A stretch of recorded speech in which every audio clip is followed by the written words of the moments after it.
Like AOC was on TV the other day doing an interview, and she was saying, she was calling them undocumented people, and the way to do it is to give them a path to citizenship. Well, how about who the... Come on over, everyone. Things are going to get interesting. Joe Rogan, a proponent of open communication, suddenly shifted from praising Alexandria Ocasio-Cortez, or AOC, to openly criticizing her. And it's making a stir, I assure you. One of my favorite interviews was when AOC was talking to that lady and she asked her to expand about Israel-Palestine. Oh my God. Well, I believe absolutely in Israel's right to exist. She just collapsed into herself. It's literally like a fifth grader that didn't study. Look at that incident more through just as an incident. And then they ask you about the subject, or you didn't read the book. Well, it's about Billy and his dog. What people are starting to see, at least in the occupation of Palestine, is...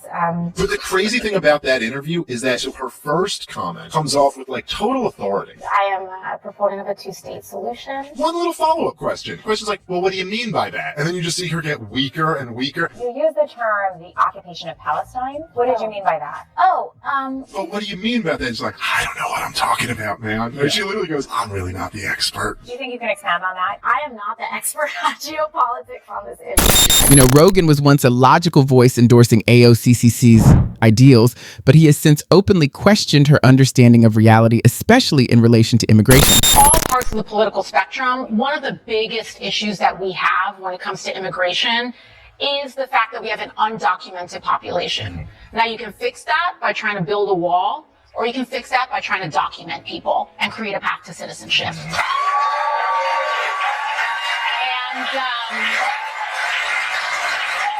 you'll have folks that might say, look at these systems, that our shelter system has weight and things like that. But one of the reasons that our public systems experience weight is because people don't have a documented and reliable path to work and sustain themselves, just like all of our ancestors did and our Rogan has taken a firm stance, calling her suggestions not only unrealistic, but also clearly disconnected from everyday reality. So, first of all, you've got incompetent use of funds.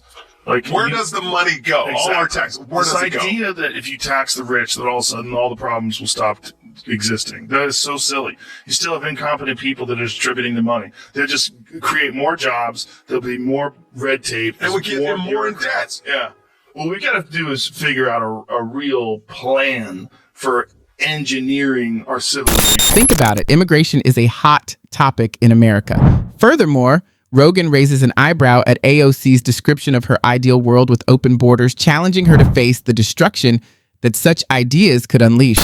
You are going to this ball where all they do is celebrate extravagance and wealth, and you have a dress that says tax the rich. What are you doing? That dress is preposterous.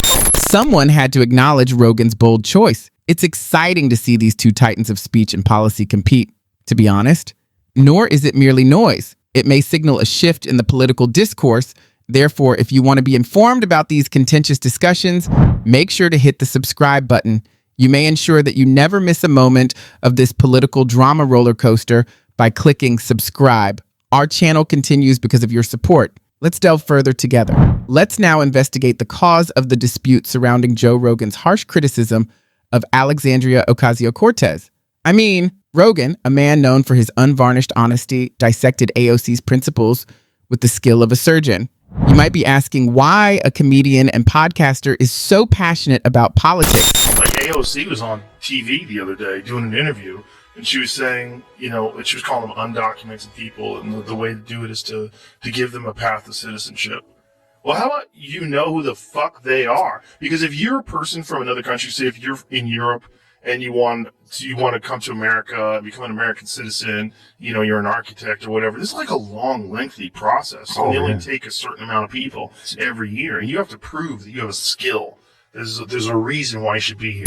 He reframes her idealistic views on open borders as something far more risky, arguing that it sounds like a fantasy where anyone can enter the country freely without questions.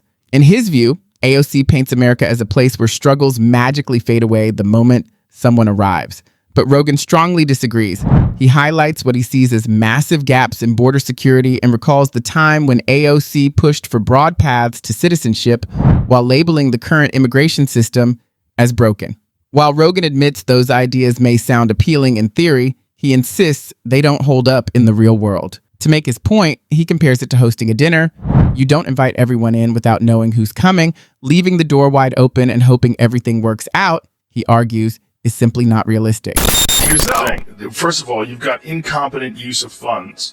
Like, Where does the money go? Exactly. All our taxes. Where this does it go? idea that if you tax the rich, that all of a sudden all the problems will stop existing. That is so silly. You still have incompetent people that are distributing the money. They'll just create more jobs. There'll be more red tape. And we get them more in debt. Yeah. What we got to do is figure out a real plan for engineering our civilization. Furthermore, Rogan's rage isn't exclusive to immigrants. Do you recall the time AOC wore a lavish gown to the Met Gala? You are going to this ball where all they do is celebrate extravagance and wealth, and you have a dress that says tax the rich. Like, what are you doing? Like, that dress is preposterous posing. And then she was asked the next day because she got trashed for it. I don't know if you saw the pushback she got, and she came back and said, all you people that are saying, well, you're making $175 a year, to many people in America, you're rich. I'm not talking about people like me. I'm not rich. I'm talking about people that are worth in the hundreds of millions of dollars and the people that are worth billions.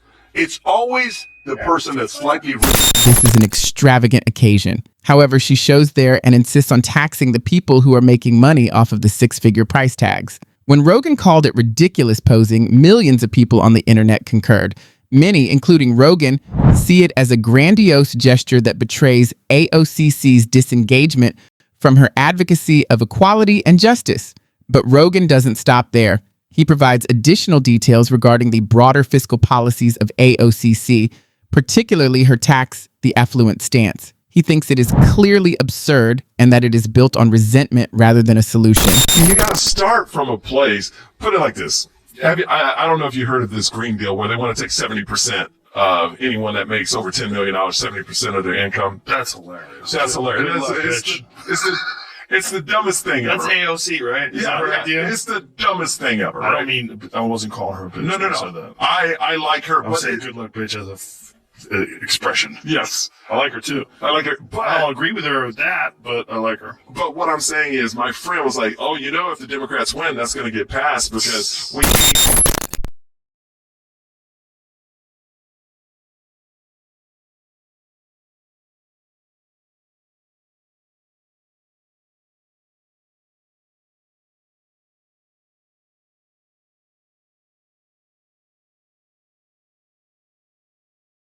This other thing about Elon. Elon's going to steal everybody's money. He has $400 billion. I'm telling you, he's not going to steal your money.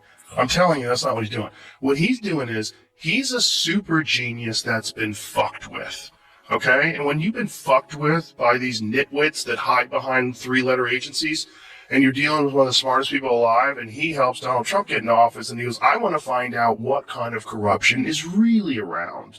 Well, you fucked up. You fucked up and picked the wrong psychopath on the spectrum because he's gonna hunt you down. He's gonna find out what's going on, and that's good. That's good for everybody. That's how you should be looking at this. Like, wow, we have a brilliant mind that is examining these really fucking corrupt and goofy systems and bringing in a bunch of psychopath wizards. Yeah, well, AOC is the one that says he's the most unintelligent person she's ever met. Did she really say that? She really said that. Wow, I want to meet her friends. They're probably cool. Imagine the conversation you'd have with her friends. If he's the most unintelligent person she's ever met, wow, her friends must be amazing. I want to go to one of those parties. It's probably just like fascinating person.